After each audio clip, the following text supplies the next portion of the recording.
ফরিদপুরের সালথায় মাদক সেবনের দায়ে ৩ যুবককে কারাদণ্ড দিয়েছে ভ্রাম্যমাণ আদালত। এর মধ্যে দুজনকে ১ মাস করে ও একজনকে ১৫ দিনের কারাদণ্ড দেওয়া হয়েছে। আর সোমবার সকাল ১০টার দিকে ভ্রাম্যমাণ আদালতের বিচারক ও উপজেলা নির্বাহী কর্মকর্তা মোহাম্মদ দবিরউদ্দিন এই কারাদণ্ড প্রদান করেন।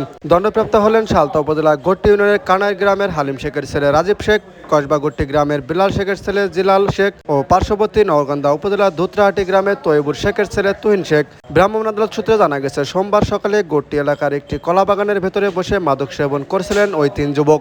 খবর পেয়ে ইউনোর নেতৃত্বে ভ্রাম্যমাণ আদালতের একটি টিম সেখানে অভিযান চালিয়ে ওই ৩ যুবককে আটক করে।